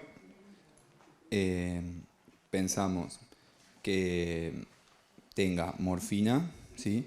0,4 miligramos kilo día, endovenoso, ¿sí? En infusión continua, o sea, siempre mandando al paciente a UTI. Dejarle un rescate con morfina de 0,04 miligramos kilo, dosis, endovenoso. Y aclarar que dar máximo cada 4 horas, por las dudas, pero igual. ¿Cómo es? Aclarar que dar máximo, o sea, esa dosis, cada 4 horas como máximo, ¿sí? De rescate. ¿Sí? La otra es en infusión continua durante 24 horas. Pero si el paciente te pide rescate, si vos lo tenés limitado con los rescates, lo estás infratratando. ¿Se entiende lo que digo? Sí, obvio. Después, si vos lo estás infratratando, te fijas cuántos rescates pidió en ese día y se lo agregás al otro día al tratamiento. Ok. ¿Sí? No lo vamos a hacer pasar dolor. Ok, perfecto. Entonces, ¿por qué le pones cantidad máxima de rescates en 4 horas? Porque en 4 horas, porque es la vida media de la morfina, para no pasarnos de la sedación. Pero si el paciente tiene dolor. Pero podemos empezar, o sea, seguimos con más cosas. Podemos pensar otra alternativa, seguir agregando otro que no sea un opioide. Suponte que vos le pusiste todo al paciente, que el paciente tiene, como vos dijiste, gabapentinoides, paracetamol, morfina. ¿Qué más le vas a poner? Antiinflamatorios no esteroides. Ibuprofeno, ketamina, dexmedetomidina. Bien, perfecto. Tiene todo eso. Y le dejaste una dosis de morfina con las dosis plenas de las otras drogas. Dejaste una dosis de morfina de 0,4 miligramos kilo día. Y el paciente te dice que le duele. No era esperar 20 minutos entre... Claro. Ok. Bien, le haces un rescate y esperas 20 minutos y si le sigue doliendo, le volvés a dar un rescate. Sí. Esperás 20 minutos y si le sigue doliendo, otro rescate. Y si necesitas más de 3 rescates en el transcurso de 1 hora, ¿qué haces? ¿Esperas al otro día para subir la infusión? No, le subís la dosis ahí. Ok, ahí estamos de acuerdo. Está. Bien, perfecto. No podés limitar la cantidad de rescates a una determinada cantidad de tiempo. Porque si vos le limitás la cantidad de rescates y el paciente necesita más, lo vas a estar infratratando. ¿Está bien? Sí, sí. Lo más importante es tener una escala adecuada de evaluación del dolor, adecuada para el tipo de paciente. Si el paciente tiene posibilidad de comunicarse, haberlo entrenado previamente, eso es fundamental. Haber entrenado previamente al paciente. Háganme acordar que después los del preoperatorio, háganme acordar que les diga algo que nos olvidamos, que en estos pacientes es súper importante. No, ellos sí, además creo que lo incluyeron en el grupo multidisciplinario, la psicoprofilaxis, pero es algo que hay que decir al paciente tanto en el preoperatorio como en el momento en que se va a inducir la anestesia. Háganme acordar que después les digo.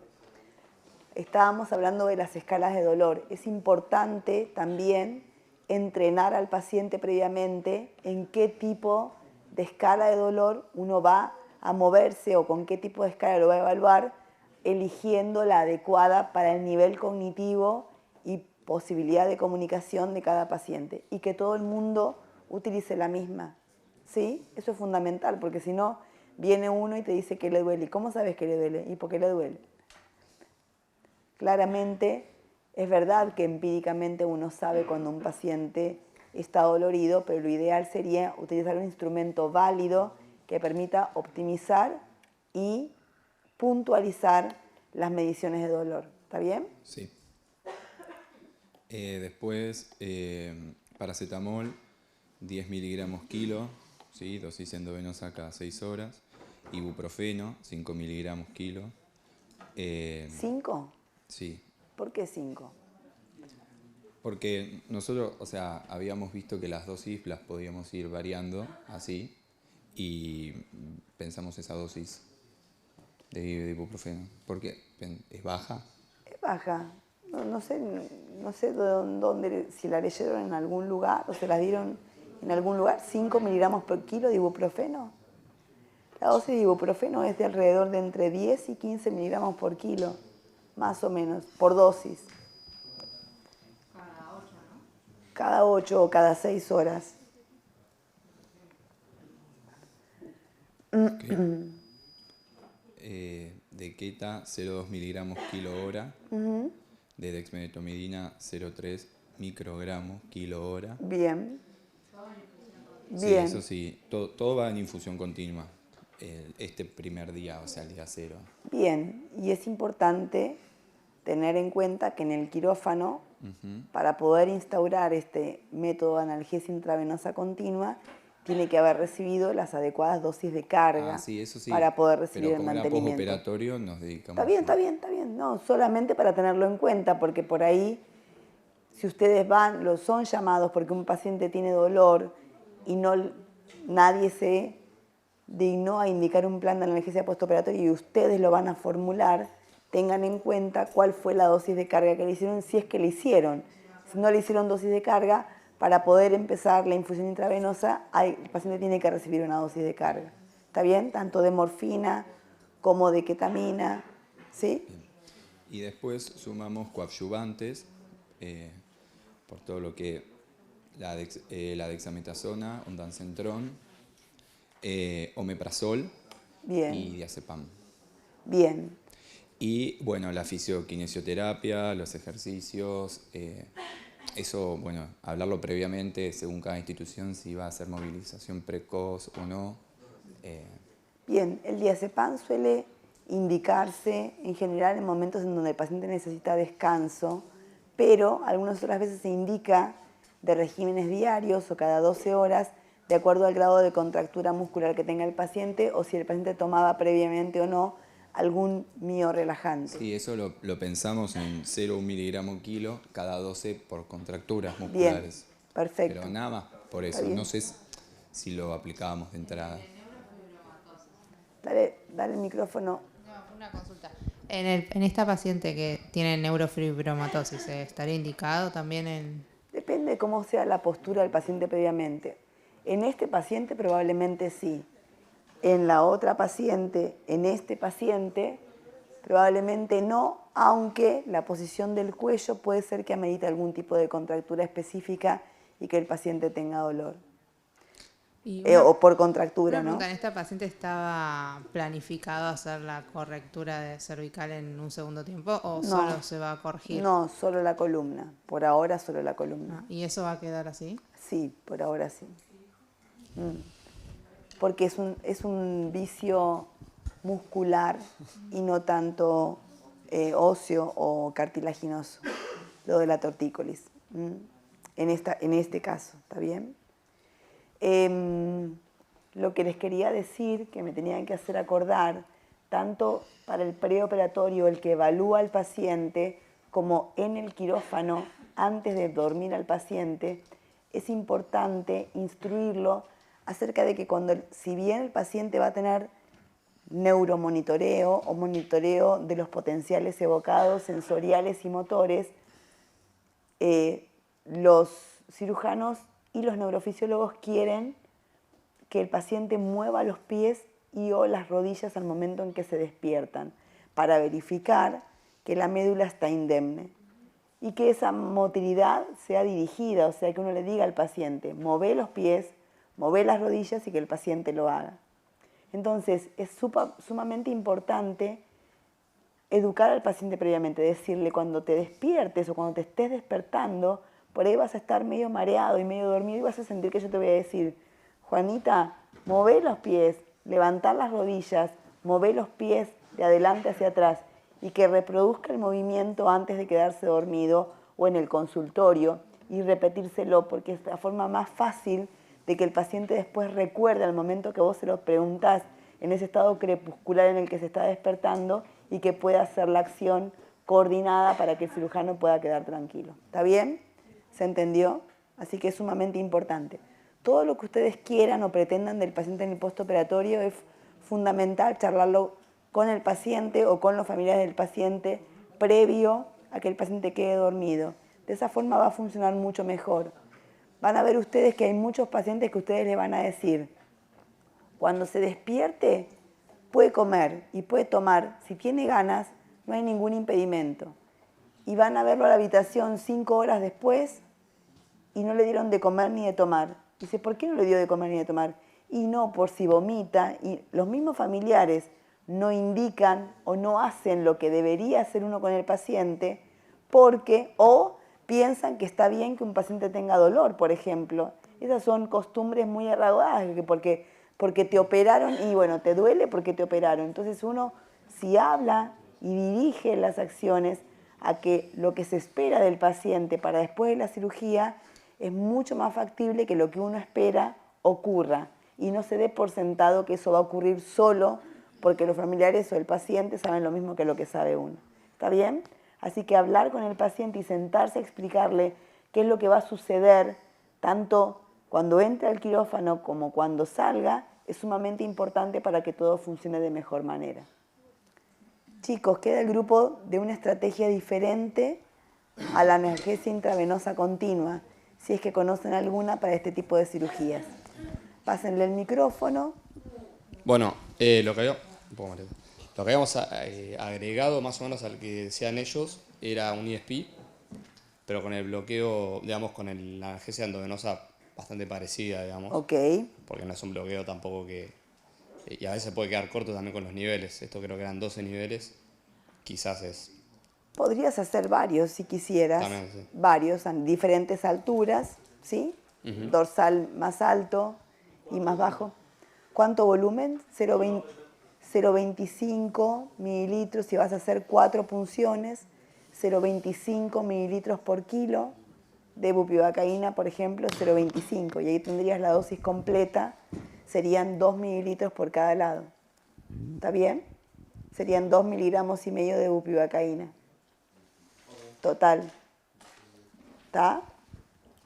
Más o menos. Podrías hacer varias punciones. Igual, no hay muchos trabajos que, con evidencia que digan que el ISP es uno de los bloqueos que más funciona para este tipo de cirugías. ¿Se les ocurre alguna otra estrategia? Además puede ser técnicamente difícil. Técnicamente puede ser difícil, es verdad. No, y la otra raquigomorfia. Exactamente, puede ser una subaracnoidea con morfina. Hecha por los cirujanos, también puede ser. Puede ser hecha por los cirujanos o hecha por el anestesiólogo. Lo que sí se sabe y lo que sí hay evidencia es que la morfina administrada previo al inicio de la cirugía en general disminuye el sangrado y no afecta a los potenciales. Entonces una estrategia válida es administrar la morfina previo al inicio de la cirugía, sea por el anestesiólogo, sea por el cirujano, pero previo al inicio de la cirugía. Eso, o al no lo quieren hacer. Administrarlo al principio. Que nosotros lo hagamos. Sí, bueno, está bien. Puede hacerlo el cirujano una vez que hizo la primera incisión, visualizando la columna. ¿Cuál es la dosis de morfina que administrarían por vía intratecal? En general son bastante altas, pero leí como muchas. Por ejemplo, hasta 5 gamma kilo puede ser. Hasta 5 microgramos por kilo. Aunque se sabe que una dosis superior a 300 microgramos ganaría en efectos adversos y no ganaría en analgesia, en general para la morfina intratecal. ¿Cuál es la desventaja más importante de la morfina intratecal? El prurito es una, la retención urinaria es otra, pero el paciente no tendríamos ese problema porque está sondado. La dispersión rostral con algo de sedación, dispersión rostral buscamos para que tenga analgesia más alta y que tenga sedación, lo vamos a enviar a un área de cuidado intensivo, ¿está bien? Y la ventaja quizás me ocurre que puede ser que está medio limitado con los rescates al principio. ¿Perdón? Con los rescates quizás está medio limitado al principio. Si requiere rescate... No, bueno, si el paciente tiene dolor es porque algún área no está involucrada en la analgesia que brinda la morfina y requiere dolor y requiere rescates por el dolor que tenga. Si el paciente tiene dolor y no está sedado, es poco probable que tenga depresión respiratoria por más que vos le sumes rescates. Siempre previo a la depresión respiratoria tiene que ocurrir sedación. No existe depresión respiratoria si el paciente no está sedado. Con lo cual, si el paciente activamente está diciendo que siente dolor, la verdad es que no tendríamos por qué escatimar en rescates. Vuelvo a preguntar, ¿cuál es la desventaja más importante de la administración de la morfina intratecal? ¿Qué pasa a las 18 o a las 24 horas? Eso entre las 6 y las 12. Claro, el efecto rebote. Claro, es un efecto como de on-off. El paciente se queda sin analgesia. Y si uno no planificó adecuadamente la instauración de una técnica analgésica alternativa, en ese momento el paciente va a tener una brecha analgésica muy importante que aumenta muchísimo la posibilidad de tener dolor crónico postoperatorio. Recuerden que estos pacientes con este tipo de incisiones, con este tipo de cirugías, con tanta disección muscular, osteotomías y disección nerviosa, pueden tener muchísima incidencia de dolor crónico postoperatorio. Si encima a eso le agregamos dolor escasamente o pobremente tratado, la incidencia de dolor crónico postquirúrgico aumenta un montón en pacientes que de por sí ya tienen limitaciones funcionales importantes. Y lo que haríamos igual para paliar eso sería antiinflamatorios, DEXA, todo lo Exactamente. Agregaríamos lo mismo.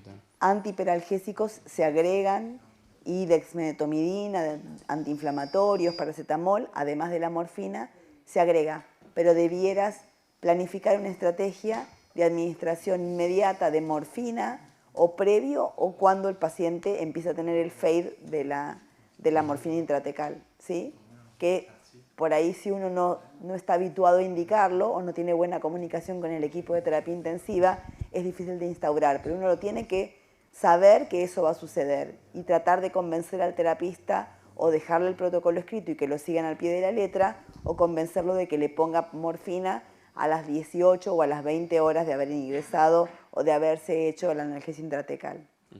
¿Se les ocurre alguna otra forma de analgesia alternativa que no sea la regional de bloqueo facial o la morfina intratecal? Si el cirujano quiere dejar un catéter peridural puesto también. Bien. Es una estrategia que utilizo bastante. Tiene la limitante de que si hay mucha cantidad de niveles, a veces necesitas 2 catéteres o necesitas un volumen de infusión un poco más alto para poder alcanzar todos los planos. La ventaja que tiene es que lo podés dejar 2 o 3 días el catéter por contrabertura, lo coloca el cirujano directamente en el campo quirúrgico y es una técnica y una estrategia bastante efectiva para disminuir el requerimiento de opioides en el postoperatorio. Pero es una técnica muy válida, la analgesia epidural. Pasa que otra vez el equipo tiene que estar de acuerdo. En el lugar donde yo trabajo, el cirujano está de acuerdo y los terapistas lo piden a gritos. ¿Le dejaste epidural? ¿Le pusiste epidural? En general ellos quieren porque el paciente la pasa bastante mejor en el postoperatorio. ¿Aunque el cirujano infiltre por plano también no se puede? También puede haber una infiltración. Pasa que duelen mucho las osteotomías y con la infiltración tenés solo la parte tegumentaria y muscular, no así las osteotomías. O duele la distracción o molesta mucho la distracción. Pero con terapia, la analgesia siempre tiene que ser multimodal. Entonces todo lo que le podamos aportar desde el punto de vista multimodal va a ayudar al paciente. ¿Sí? Bueno, chicos, preguntas, dudas. Los felicito porque entre todos hicieron el trabajo que uno solo va a tener que hacer con un paciente de acá en adelante.